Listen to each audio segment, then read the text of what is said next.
이 앞에서 보면 부부가 앉아 있을 경우에는 인사하라고 하면은 안 쳐다봐요, 안 쳐다봐.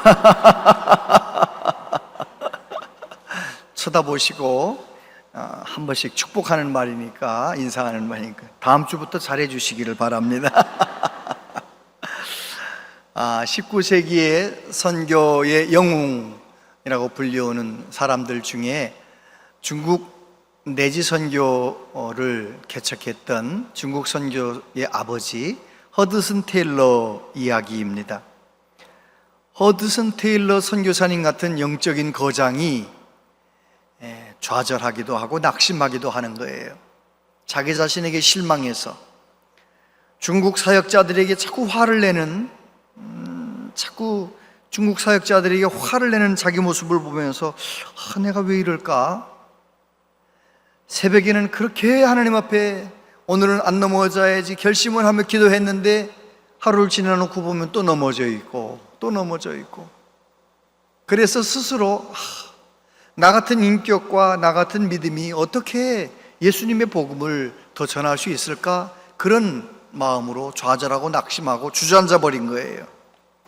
그 소식을 듣고 친구인 메카디 선교사님이 편지를 보냈습니다. 내용은 그런 겁니다. 사랑하는 주님이 내 안에서 일하게 하라.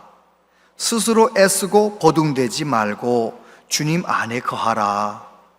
믿음을 강하게 하는 길은 애써 믿음을 만들어내는 것이 아니라 신실하신 주님을 의지하는 것이다. 아멘입니까? 우리의 신앙생활도 마찬가지죠. 내가 잘하려고 하는 것 좋습니다. 그러나 내가 잘하려고 하면 잘할 수 있다고 생각하는 것은 그건 그렇지 않아요. 내가 의지적으로 노력해도 안 되는 것이 있는 거죠. 그렇기 때문에 주님이 내 안에서 일하시도록 예수님이 내 모든 문제, 내 모든 한계에 답이 되신다는 것, 내가 한계를 뛰어넘으려면 예수님을 붙잡아야지, 예수님을 의지해야지 된다라는 그런 분명한 태도를 가지고 신앙생활하는 저와 여러분들 되시기를 바랍니다. 하나님께서 우리를 사랑하시는데 하나님의 자녀인 우리의 삶 가운데 어려움이 있습니까? 없습니까? 많죠. 어려움이 많아요. 예수님 안 믿는 사람들만 어려운 게 아니라 예수님 믿는 우리도 이 세상에서 어려운 일이 많아요. 도대체 왜 하나님은 우리를 고난의 길을, 가시밭길을 그냥 걸어가도록 내버려 두실까요? 우리 앞에 길 좀 아주 환하게 열어주시면 좋을 텐데.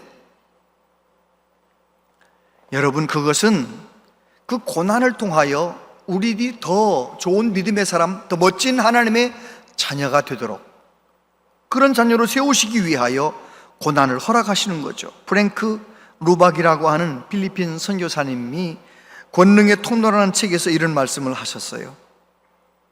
우리가 마지막 날 하나님을 대면할 때 이 세상에서 우리에게 즐거움을 주었던 아이스크림이나 케이크 때문이 아니라 고통과 아픔 중에 찾아온 영적 성장으로 인해 하나님을 찬양하게 될 것이다. 고개를 좀 끄덕여 보세요. 맞지요? 세상에서 잘 나가던 거, 그런 것 가지고 하나님 앞에 내세울 게 없잖아요. 이 세상에서 이런저런 고난을 당했지만 그 고난 때문에 하나님께 집중하고 예수님을 온전히 의지하고, 그래서 믿음이 없던 사람이 믿음이 생기고 믿음이 있던 사람 믿음이 더 커지고, 그래서 오히려 내 삶의 여정을 돌아보며 하나님께 무엇 때문에 찬양하느냐? 내 인생 여정에 고난 중에 하나님 날 붙잡아 주셔서 믿음이 성장하고 영적으로 깊어지게 도와주신 하나님 은혜를 감사하게 될 거라는 거죠. 여러분, 저와 여러분들이 이 세상에서 잘 되는 거, 형통한 거, 내가 원하는 대로 다 되는 거, 신앙생활을 그런 마음으로 하면은 신앙생활 넘어지기 쉽습니다.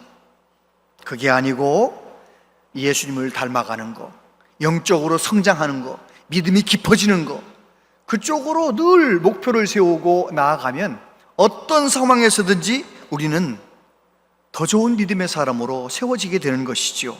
그런 은혜가 있게 되기를 바랍니다. 예수님께서 오늘 듣지 못하고 말을 어눌하게 하는, 말 더듬는 한 사람을 고치신 사건 이야기예요. 예수님은 어디를 가시든지 만나는 사람들에게 대답이 되어 주시는 거죠. 답이 되어 주시는 거예요. 오늘도 예수님은 동일한 예수님이십니다. 오늘도 동일하게 살아 역사하시는 예수님은 저와 여러분들이 어떤 문제를 가지고 주님만 붙잡는다면, 주님께만 나아간다면 주님이 답이 되어 주세요. 그런 은혜를 경험하며 살아가라고 오늘 이 말씀을 주시는 줄로 믿습니다. 우리 모든 문제에 답이 되시는 예수님은 어떤 예수님인가? 이 세 가지를 잘 기억해 가지고 삶 속에 적용하며 살아가는 은혜가 있길 바랍니다. 첫 번째, 찾아오시는 예수님. 따라해 보세요. 찾아오시는 예수님. 31절부터 보면 예수께서 다시 두로 지방에서 나와 시돈을 지나고 데가볼리 지방을 통과하여 갈릴리 호수에 이르시매 사람들이 귀먹고 말 더듬는 자를 데리고 예수께 나와 안수하여 주시기를 간구하거늘. 우리는 두로가 어딘지 시돈이 어딘지 잘 모르잖아요. 그럴까 봐 지도를 준비했습니다. 저 지중해 옆에 두로라고 적혀 있죠? 화살표 올라가면 시돈이라고 적혀 있죠? 그 다음에 이쪽 쭉 내려와서 밑에 데가볼리라고 적혀 있잖아요. 예수님께서 두로와 시돈을 지나 데가볼리를 거쳐서 갈릴리로 돌아오셨대요. 그런데 갈릴리 지방에 오셨을 때 사람들이 듣지 못하고 말을 더듬는 한 사람을 데리고 예수님께 나와서 그에게 안수해달라고 부탁했다는 것입니다. 여러분, 우리가 지도에서 보았듯이 우리 예수님은 먼 지역, 넓은 지역을 다니시면서 사람들을 만나셨습니다. 왜 그러셨을까요? 예수님께서는 가시는 곳마다 이런저런 문제를 가지고 있는 사람들이 예수님께 나오는 거예요. 두로 지방에 가셨을 때에도 가나안 여자가 뭐라고 말합니까? 수로보니게 여자가 나와서 내 어린 딸이 귀신 들렸습니다. 고쳐주세요, 고쳐주세요. 자기 자신이 해결할 수 없는 문제를 가지고 예수님께 나와왔습니다. 마태복음 7장 29절 30절에 보니까 같이 한번 읽어보세요. 시작.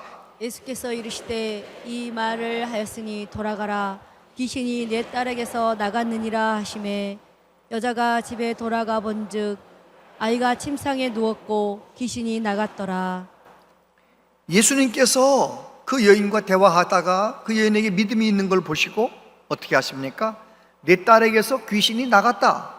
여기서 말씀하셨는데 그 어머니 집에 있는 딸이 귀신이 떠나가는 거예요. 예수님은 어떤 문제든지 시간과 공간을 초월하여 말씀하시면 해결되는 거예요. 마가복음 3장 8절에 보면 유대와 예루살렘과 이두메와 요단강 건너편과 또 두로와 시돈 근처에서 많은 무리가 그가 하신 큰 일을 듣고 나오는지라. 예수님께서 많은 사람의 문제에 답이 되어주시고 기적을 베푸시고, 그러니까 예수님은 가는 동네마다 그런 사람들을 만나시는 거예요. 불쌍한 사람, 문제 가운데 있는 사람을 그냥 외면치 아니하시고 그냥 지나치지 아니하시고 만나주시고 치료해 주신 예수님. 오늘도 우리 예수님은 저와 여러분이 어떤 문제를 가지고 주님의 이름을 부르면 내게 오셔서 만나주시고 함께 하시는 줄로 믿습니다. 요한복음 16장 7절에 보면 그러나 내가 너희에게 실상을 말하노니 내가 떠나가는 것이 너희에게 유익이라. 내가 떠나가지 아니하면 보혜사가 너희에게로 오시지 아니할 것이요 가면 내가 그를 너희에게로 보낼 것이다. 그렇게 말씀하셨어요. 예수님은 십자가에 죽으셨죠? 그리고 다시 살아나셨어요? 승천하셨어요. 예수님 말씀하시길 내가 떠나면 누가 오신다고요? 보혜사가 오신대요. 성령님이 오신대요. 여러분, 보혜사, 성령님은 누구의 영입니까? 하나님의 영이시고 예수님의 영인 거예요. 예수님의 영이 우리에게 오신 거예요. 예수 믿는 저와 여러분들은 예수님의 영, 성령님이 내 안에 계신 거예요. 그런데 내 안에 성령님이 계신데 내가 주님의 이름을 부르면, 주님에게 도움을 구하면 성령님은 즉시 도와주시는 거예요. 예배 끝난 다음에 얘기하세요. 친구하고 막 얘기하는 분이 있어요. 예배당에 열심히 왔는데 꼭 말씀을 잘 들으셔야 돼. 일본 교토에서 선교하던 어느 선교사님이 그런 이야기를 했어요. 나는 일본에서는 늘 날마다 하나님의 도우심, 하나님의 인도하심 날마다 경험했는데 한국에 오기만 하면 그 도우심의 손길을 경험할 수 없다는 거예요. 이게 왜 그럴까? 일본에서는 늘 경험하는데, 날마다 경험하는데 왜 한국에서는 경험하지 못할까? 궁금해하다가 스스로 답을 얻었어요. 어떻게 답을 얻었는지 알아요? 아하, 일본에서는 모든 것을 하나님이 도와주셔야 돼. 어디로 가야 할지, 무엇을 먹어야 할지, 비싼 돈 주고 음식을 샀는데 도무지 못 먹겠는 음식을 사서 주문하기도 하잖아요. 음식 주문하면서도 하나님, 오늘은 헛돈 쓰지 않고 먹을 만한 음식을 사게 해주세요. 기도하고 주문을 하는 거. 음식 하나 주문하면서도 기도하고 주문하고 말이죠. 누구 만나도 하나님 도와주세요. 말 잘할 수 있도록 다 기도하는데 한국에 와서는 기도해요, 안 해요? 그냥 청국장 주세요. 뭐 어떤 맛인지 다 알잖아. 그냥 청국장 주세요 하고 먹지, 그걸 오늘은 잘못 주문하면 못 먹으면 어떡하나, 그런 생각 안 하잖아요. 그 선교사님 이야기는 그렇구나. 한국의 모든 시스템을 내가 너무나 잘 알고 있고, 한국엔 날 도와줄 사람들도 많고 친구도 많고, 그러니까 선교지에서 예수님께 모든 소망을 두고 주님 붙잡고 있는 것처럼 예수님을 붙잡지 않으니 인격적인 예수님, 한국에선 만나지 못할 때가 많구나. 저와 여러분들, 정말 예수님은 언제나 내게 찾아오셔서 나와 함께 하기를 원하시는데 내가 구해야 됩니다. 내가 주님의 이름을 불러야 됩니다. 주님의 도우심을 받으며 살아가는 은혜가 있게 되기를 바랍니다. 두 번째, 소통하시는 예수님. 첫 번째는 찾아오시는 예수님이라면, 두 번째는 소통하시는 예수님. 33절 34절에 보니까 예수께서 그 사람을 따로 데리고 무리를 떠나사 손가락을 그 양 귀에 넣고 침을 뱉어 그의 혀에 손을 대시며 하늘을 우러러 탄식하시며 그에게 이르시되 에바다 하시니 이는 열리라는 뜻이라. 저를 보세요. 지금 나면서부터 못 듣고, 그러니까 말도 버버버버 이렇게 하는 사람을 치료하실 때 많은 사람들이 있는 데서 치료하지 아니하시고 그 사람 무리에게서 데리고 다 조용한 곳으로 데리고 가시는 거예요. 왜 그런 거예요? 이 사람은 듣지 못하고 말 못하기 때문에, 말을 더듬기 때문에 어렸을 때부터 사람들의 구경거리인 거예요. 어디 가나 어른이 된 다음에도 구경거리인 거예요. 구경거리. 예수님께서는 이 사람을 고치실 때 사람들의 구경거리, 이 사람은 내가 말 못하는 것도 힘들지만, 귀가 잘 안 들리는 것도 힘들지만, 사람들이 나를 이상하게 바라보며 구경하는 것도 힘든 거예요. 그래서 그 사람을 데리고 조용한 곳으로 가서 어떻게 하셨어요? 귀에다 손을 이렇게 넣으시면서 그의 눈을 바라보시고, 침을 발라서 그의 혀에다가 대시면서 그의 눈을 바라보시고, 행동 언어, 귀가 안 들리니까 예수님께서는 그에게 소통하시는 거예요. 어떻게? 행동 언어로 소통하시는 거예요. 그러나마 예수님께서 자기 귀에 손가락을 넣으시고 눈을 바라보시는 모습 속에서 주님의 음성을 들었을 거예요. 오늘 내가 너를 들을 수 있게 귀를 고쳐줄게. 혀에다가 손을 대시는 예수님 눈 마주치면서, 그래, 오늘 내가 너 혀 풀리게, 너 말할 수 있도록 혀를 고쳐줄게. 예수님께서는 그 사람의 아픔도 아시고 그 사람의 문제도 아시고 그 사람과 소통하시고 그를 조용한 곳에서 치유하시는 것입니다. 뿐만 아니라 어떻게 하셨다고요? 하늘을 우러러 탄식하셨다 그러겠어요. 예수님은 언제나 어떤 문제를 해결하실 때, 능력을 베푸실 때 먼저 하나님 앞에 기도하셨어요. 요한복음 11장 41절, 돌을 옮겨 놓으니 예수께서 눈을 들어 우러러 보시고 이르시되 아버지여 내 말을 들으신 것을 감사하나이다. 마태복음 14장 19절 같이 한번 읽어보세요. 시작. 우리를 명하여 잔디 위에 앉히시고 떡 5개와 물고기 2마리를 가지사 하늘 우러러 축사하시고 떡을 떼어 제자들에게 주시매 제자들이 무리에게 주니. 예수님께서는 나사로가 죽은 지 나흘이 되어 무덤에 있는 그 완전 절망의 상황 속에서도 하늘을 우러러 기도하시는 거예요. 사람은 2만 명이나 된 배고픈 사람이 있는데 어린아이 도시락 물고기 2마리 보리떡 5개 작은 음식이 있는데 그 앞에 놓고 하늘을 우러러 감사 기도하시고 나눠주시는 거예요. 예수님은 언제나 무슨 일을 행하실 때 먼저 기도하셨어요. 저와 여러분도 정말 예수님이 내 삶의 문제에 답이 되길 원하신다면 내 문제를 나 혼자 가지고 고민하지 마시고 그 문제를 가지고 주님께 나와 주님께 기도하는 은혜가 있게 되기를 바랍니다. 아멘. 예수님은 탄식하셨습니다. 하나님께서 들을 수 있도록 귀를 만들어 주셨는데, 하나님께서 말할 수 있도록 입을 만들어 주셨는데, 이 사람은 태어날 때부터 장애자로 살았으니 얼마나 어려웠을까요? 탄식하시면서 안타까운 마음으로 하나님 앞에 외치신 거예요. 그 사람에게 에바다. 여러분, 우리 예수님은 치료만 하시는 것이 아닙니다. 그 사람의 아픔을 공감해 주시고 소통하시고 그 사람의 눈높이에 맞춰서 치료하시는 거예요. 오늘 저와 여러분도 마찬가지입니다. 내 믿음의 수준을 잘 아시는 예수님께서 내가 어떤 문제를 가지고 주님 나는 어떻게 하면 좋아요? 나아갈 때 주님께서는 내 상황을 아시고 내 처지를 아시고 내 아픈 마음을 아시고 내 믿음의 수준에 맞게 나를 치료하시고 만나주시고 위로하시고 고쳐주시는 줄로 믿습니다.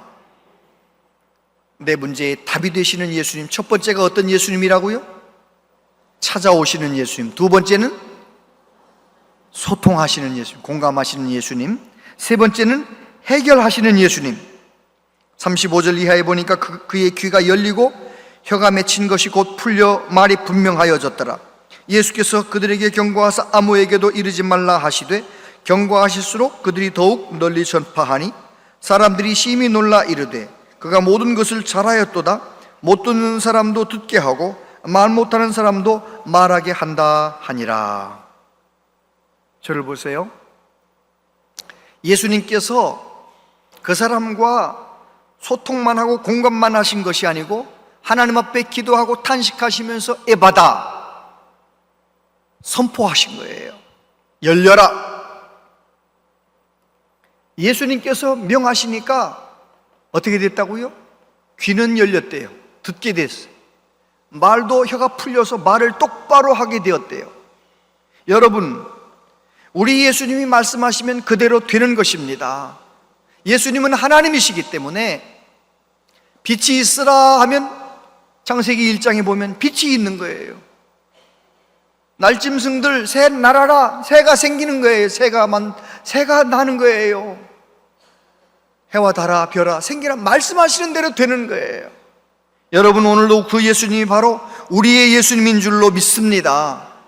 저와 여러분이 주님을 향해 어떤 문제를 가지고 나아갔을 때 이 문제는 이 사람에게서 떠나가라 말씀하시면 그냥 떠나가는 거예요. 문제가 예수님보다 큰 문제는 없어요. 그 문제가 내게 있으므로 내게 유익하기 때문에 해결되지 않는 문제는 있을 수 있어요. 그러나 예수님보다 문제가 크기 때문에 해결하실 수 없는 문제는 없어요. 예수님은 어떤 문제였는지 해결하실 수가 있는 것입니다. 에바다 말씀하시니 열리게 되었고 말하게 된 것입니다.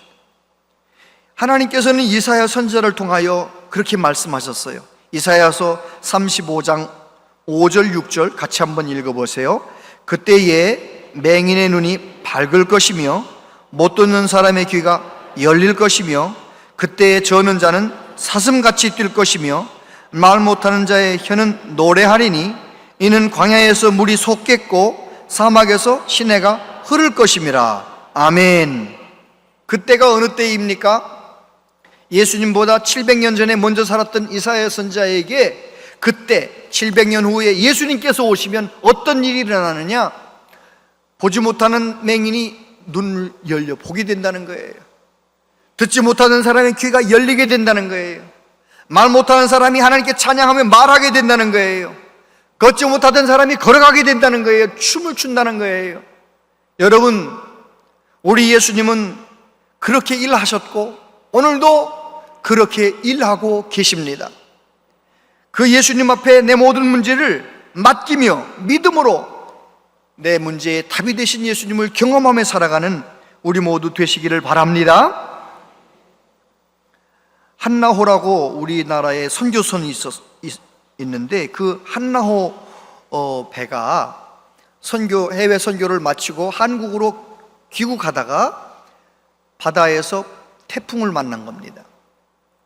한 1800톤급 정도 되는 배니까요, 잘 오다가 태풍을 만났는데 설상가상 엔진이 꺼져 버렸어요. 여러분, 큰 풍랑을 만났는데 배가 엔진이 꺼지면 어떻게 되는 거예요?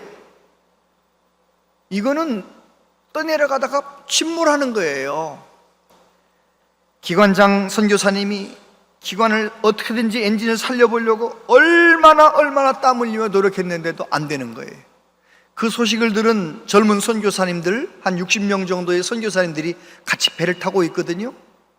그 선교사님들이 그 소식을 듣고 처음엔 기도했었는데 이제는 기도할 힘도 없어서 다 널브러져 있는 거예요. 그때 선배 선교사인 백 선교사님이 마지막 끝난다 하더라도 우리 하나님께 예배는 드리고 끝나야지, 그런 마음으로 혼자서 하나님께 마지막 예배라는 마음으로 찬양을 부르기 시작했어요. 찬양을 부르는데 다 누워있던 선교사 중에 한 사람이 일어나고 두 사람이 일어나고 함께 찬송을 부르는 거예요. 나중에는 다 일어나서 찬양을 부르는 거예요. 하나님께 찬양하는 거예요. 여러분, 완전히 좌절하고 낙심했던 선교사들이 일어나 찬양을 하니까 어떻게 됩니까? 마음에 힘이 생기고요, 하나님을 부르게 되고요, 합심해 기도하게 되고요, 통성기도하다가 찬송하다가 통성기도하다가 찬송하다 부흥회가 시작됐네요. 그 다음 이야기는 얘기하지 않아도 알겠죠. 기관사 선교사님이 다시 한번 엔진룸에 가가지고 부르릉 엔진이 켜진 거예요. 기적같이 켜진 거예요. 그래서 한국까지 무사히 돌아왔다, 이제 그런 내용의 간증이지요. 여러분, 아무리 내가 끝난 것 같은 상황에도, 이제는 끝났다 생각되는 상황에서도 우리는 하나님을 바라보고 예수님께 소망을 두고 예수님이 이 모든 문제, 이 모든 상황에 답이 되시기를 구해야 될 줄로 믿습니다. 톨스토이가 고백록에 이런 글을 썼어요. 나는 55년 동안 살아온 나의 인생에서 최초의 15년의 소년기를 제외하면 안식을 누리지 못하고 살아왔다. 내 나이 18세 되던 해 친구가 내게 찾아와서 신이 인간을 만든 것이 아니라 인간이 신을 만든 것이라고 한 말에 설득되어 나는 어릴 적에 그리스도를 믿는 신앙을 떠났다. 나는 종교를 포기하는 것이 자유를 얻는 길이라고 생각했다. 나에게 종교는 속박일 뿐이라고 생각되었기 때문이다. 그러나 이제 내 나이 55세, 나는 내가 스스로 버린 어머니 같은 신앙의 품으로 다시 돌아왔다. 나는 단순히 종교로 돌아온 것이 아니다. 나의 구주인 그리스도께로 돌아온 것이다. 예수 안에서 나는 처음으로 참된 안식을 발견한 것이다. 10대 어린 나이에 잘못된 친구의 말에 설득당해서 예수님을 떠났던 그가 55세 될 때까지 예수님 이외에 다른 답이 있는 줄 알고, 다른 데 자유가 있는 줄 알고, 평안이 있는 줄 알고 헤매었지만 세상의 어떤 쾌락도, 세상의 어떤 것도 예수님이 주신 평안을 누리지 못했다는 거예요. 예수님 떠나기 전 믿음 생활할 때 얻었던 주님이 주신 평안을 다시 한번 얻기 위해서 55세가 되어 다시 주님 종교로 돌아온 것, 기독교로 돌아온 것이 아니라 예수님께로 돌아왔다, 그렇게 말을 했다는 것입니다. 여러분, 그렇습니다. 예수님 이외에 어디에도 참된 자유는 없습니다. 예수님 이외에 참된 평안이 없습니다. 오직 예수님 내 마음 다스려 주실 때 내 마음은 천국이 되고 내 삶은 자유해질 수가 있는 것입니다. 예수님께서 말씀하셨습니다. 마태복음 11장 28절 같이 읽어보세요. 시작. 수고하고 무거운 짐진 자들아 다 내게로 오라. 내가 너희를 쉬게 하리라. 여기서 수고하고 무거운 짐진 자들아, 이 무거운 짐이라고 하는 말을 오늘 우리식으로 말하면 스트레스라고 말하면 좋겠다. 며칠 전에 발간된 선배 목사님 책에서 제가 읽었는데 그렇게 적어놨더라고요. 공감이 갔어요. 답답함, 두려움, 염려, 짜증, 스트레스. 여러분, 스트레스 없는 사람이 있어요, 없어요? 스트레스 없는 사람 없는 거예요. 우리가 생각할 때는 돈 많은 사람은 아무 문제 없겠지. 여러분, 돈 많은 사람들의 고민이 있을까요, 없을까요? 우리야 뭐 돈 많아 본 적이 없었으니까 그렇지만 진짜 돈 많은 사람은요, 돈 많은 사람의 고민이 있는 거예요. 진짜입니다. 성공한 사람은 어떨까요? 성공한 사람은 고민이 없을 것 같다. 아니에요. 성공한 사람은 성공한 사람대로 얼마나 많은 책임이 있는지 몰라요. 얼마나 많은 일을 해결해야 돼, 얼마나 많은 결정을, 선택을 해야 되는지 몰라요. 과장님이 사장님의 마음을 알아요, 몰라요? 과장님은 과장님 고민을 하는 거고, 사장님은 사장님 고민을 하는 거예요. 성공하면 고민이 없을 것 같다? 아니에요. 사장님도 고민이 많고 스트레스가 많고, 계장님도 고민이 많고 스트레스가 많은 거예요. 다 그런 거예요. 다시 말해서 수고하고 무거운 짐진 자들아 다 내게로 오라. 내가 너희를 쉬게 하리라. 예수님의 말씀은 우리 모두를 다 초청하는 거예요. 여러분, 내가 여러 가지로 힘들고 어려울 때 예수님께 나아가는 은혜가 있게 되길 바랍니다. 예수님만 내 문제에 답이 되신다, 예수님만 나에게 답을 주신다, 그 믿음을 가지고 주님께 나아가는 정말 성숙한 그리스도인들 되시기를 바랍니다. 아멘. 예수님이 내 문제에 답이 되시는 경험을 해보신 적이 있으신가요?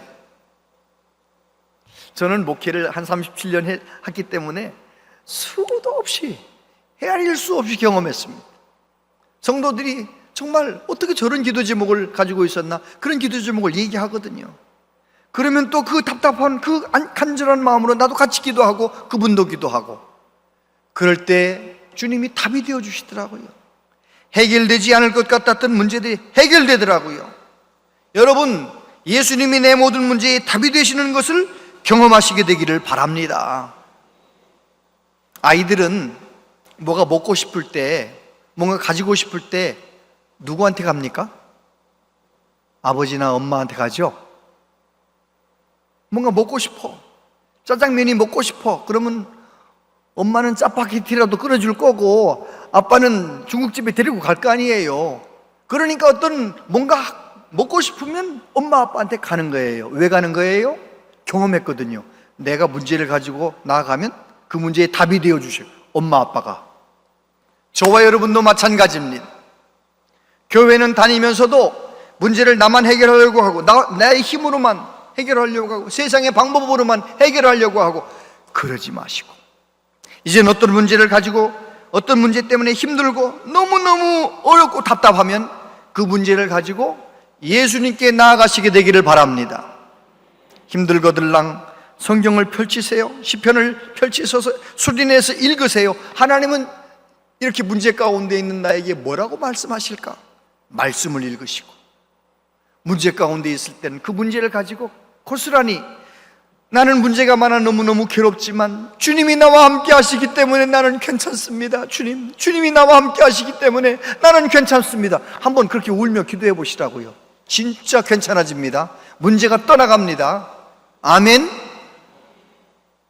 예수님이 내 모든 문제에 답이 되시는 경험을 하며 살아가는 저와 여러분 되시기를 바랍니다. 기도하겠습니다.